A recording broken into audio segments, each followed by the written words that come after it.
Hello दोस्तों, स्वागत है आपका फिर से एक नई वीडियो में। तो दोस्तों आज के इस वीडियो में देख सकते हो हमारे पास जो है होंडा की शाइन आई हुई है। इसका जो प्रॉब्लम है दोस्तों, इसका जो चेन पॉकेट है पूरी तरीके से ख़राब हो चुका है। तो दोस्तों आज के इस वीडियो में आपके पास कोई भी बाइक हो, अगर उसका चेन पॉकेट ख़राब होता है, चेन चक्कर ख़राब होता है, तो उसी चेन चक्कर को आप चला सकते हो, उसी को आप रिपेयर कर सकते हो। तो देख सकते हो दोस्तों इसकी चेन जो है बहुत ही लूज़ लग रही है। देख सकते हो दोस्तों बहुत ही हद से ज़्यादा ये लूज़ है और नॉइज़ भी बहुत करती है और बार बार इसकी जो चेन है वो गिरती है। और यहाँ पर दिखा दूँ तो दोस्तों देख सकते हो इसकी सेटिंग पूरी तरीके से एंड हो चुकी है, यानी कि हमारा जो चक्का है, जो पहिया है, वो अभी पीछे नहीं जा सकता, यानी कि हमारी चेन जो है वो फुल्ली टाइट नहीं हो सकती। तो दोस्तों देख सकते हो इसकी सेटिंग पूरी तरीके से एंड हो चुकी है, यानी कि चेन पॉकेट डालने की ज़रूरत है, चेन इसके अंदर नहीं डालना पड़ेगा। लेकिन दोस्तों आज के इस वीडियो में हम इसी चेन को रिपेयर करेंगे। कैसे रिपेयर करेंगे वो भी आपको सारा प्रोसेस इसका दिखाएंगे, और आपकी भी बाइक का अगर चेन ख़राब हो जाए तो आप भी कर सकते हो। तो सबसे पहले आपको चेक करना है दोस्तों, इसका जो व्हील होता है, इसके जो दांतरी होते हैं देख सकते हो, ये पूरी तरीके से अच्छे दिखने चाहिए, यानी कि पूरी तरीके से खुर नहीं रहना चाहिए, थोड़ा सा मंड रहना चाहिए, जो कि थोड़ा सा जाड़ापन में रहना चाहिए। पीछे वाला व्हील हो गया दोस्तों। और सामने वाले व्हील की बात करूँ तो ये छोटा वाला जो व्हील होता है ये ज़्यादातर ख़राब ही नहीं होता है, ये अच्छा ही रहता है। तो आपको इसको देखना है सबसे पहले एक बार, अगर नहीं तो चलेगा दोस्तों, सामने वाला व्हील का कोई भी ज़्यादा प्रॉब्लम नहीं देता है। सबसे पहले आपको पीछे की दादरी चेक करना है, उसके बाद आपका जो लॉक होता है, जो चेन का लॉक देख सकते हो दोस्तों, एक नोज प्लायर यानी कि पकड़ लेके आपको इजीली इस लॉक को यहाँ से निकाल लेना है। तो इस टाइप का इसका लॉक होता है, इसको लॉक में से प्रेस करके निकाल देना है। उसके बाद दोस्तों इसके ऊपर की पट्टी आती है, तो इस पट्टी को भी यहाँ से निकाल देना है। तो दोस्तों इसको भी हम इजीली निकाल लेंगे। इसको निकाल के आपको सारा प्रोसेस बताएंगे। ये फिर से चेन टाइट होने लगेगी और रनिंग में आवाज़ भी बंद हो जाएगा, और हमारी ये जो चेन है 6 से 1 साल तक, 6 महीने से 1 साल तक चलने की उस टाइप से ये रिपेयर हो जाएगी। तो देख सकते हो दोस्तों अभी हमने इसका लॉक भी निकाला, पट्टी भी निकाल दिया है। उसके बाद इसकी जो चेन है देख सकते हो हमने अलग अलग कर दिया है। तो देख सकते हो दोस्तों इसके हमने चेन के जो है 2 टुकड़े कर चुके हैं लॉक में से निकाल के।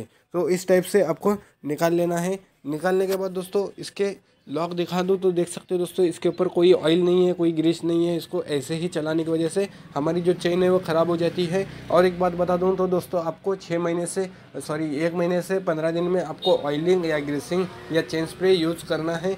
अगर आप चेन स्प्रे वगैरह यूज़ करते हो तो आपकी जो चेन की लाइफ है वो अच्छे चलती है। तो देख सकते हो दोस्तों इसके अंदर 2 रॉड है, हम एक रॉड छोड़ के दूसरे रॉड को निकालेंगे, यानी कि इसकी एक कड़ी यहाँ से कट कर लेंगे।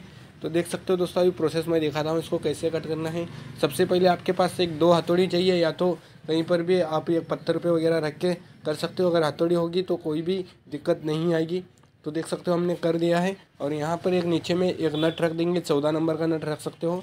उसके बाद दोस्तों इसके दूसरे नंबर वाला जो रॉड दिख रहा है दोस्तों, 1 नंबर वाला रॉड छोड़ देना है। दूसरी रॉड पे हमें जो है हथौड़ी से इस तरह से एक बार टाइप कर लेना है। तो देख सकते हो हमने इसको इसके ऊपर जो है टाइप कर लिया है। अब देख सकते हो ये अंदर की तरफ चला गया है। उसके बाद दोस्तों आपके पास एक फोकर होना चाहिए, देख सकते हो इस टाइप का, या कोई भी इस टाइप का जो कि खुर होना चाहिए, थोड़ा सा छोटा सा होना चाहिए, जो कि हमारे लॉक को इजीली अंदर में डाल दे। तो देख सकते हो हम इजीली मार दिए, तो इसका जो लॉक है अभी अंदर में रॉड चला गया है। तो पकड़ को लेके इसको इजीली कटा देंगे तो ये इजीली बाहर निकल जाएगा।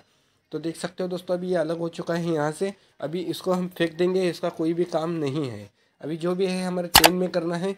तो चलिए मैं चेन लगा के दिखाता हूँ आप में इसके अंदर कितना गैप आया है। तो देख सकते हो हमने दोनों तरफ से इसके व्हील पे चेन को चढ़ाया है।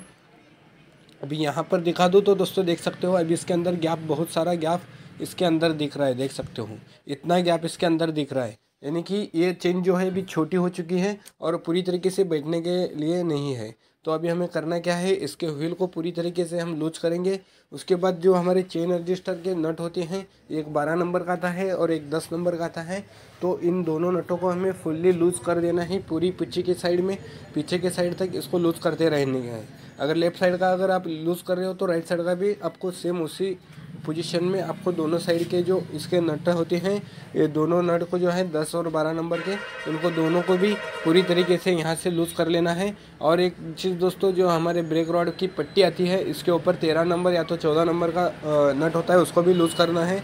उसके बाद 18-19 का रिंग पाना लेके हमारा जो मेन एक्सल होता है इसको 14-15 का और 18-19 का पाना पकड़ के इस टाइप से आपको सिर्फ लूज़ करना है, पूरी तरीके से नहीं निकालना है। तो लूज़ किया है, देख सकते हो हमारा व्हील अभी हलने लगा है। मैं अगर अभी देख सकते हो आगे प्रेस किया हूँ तो हमारा व्हील जो है अभी आगे चला गया है। अभी फिर से आपको लगा के देखना है तो देख सकते हो दोस्तों, इसके चेन जो है अभी पूरी तरीके से जुड़ रही है, यानी कि इसके अंदर लॉक बैठने के लिए तैयार है, कोई भी दिक्कत नहीं है। तो सिंपली हमें करना कुछ नहीं है, हमारा जो लॉक जिस टाइप से हमने जूना लॉक लगाया निकाला था उसी टाइप हमारा जो जूना वाला लॉक है इसके अंदर बैठ चुका है। और उसके बाद इसके ऊपर की पट्टी भी लगा देंगे और इसके लॉक को लगाने का भी प्रोसेस अभी मैं दिखाने वाला हूँ। तो देख सकते हो अभी इसकी पट्टी बैठ चुकी है दोस्तों। इसको पलटा के जो भी इसकी सही पोजीशन है उस पोजीशन में आपको इसके अंदर उल्टा सीधा कुछ नहीं होता है। तो देख सकते हो लॉक पट्टी बैठी है।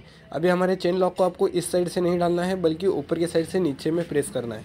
तो देख सकते हो अगर आप उल्टा डालोगे तो रनिंग में कहीं पर टच होके ये लॉक जो है निकल भी सकता है रनिंग में।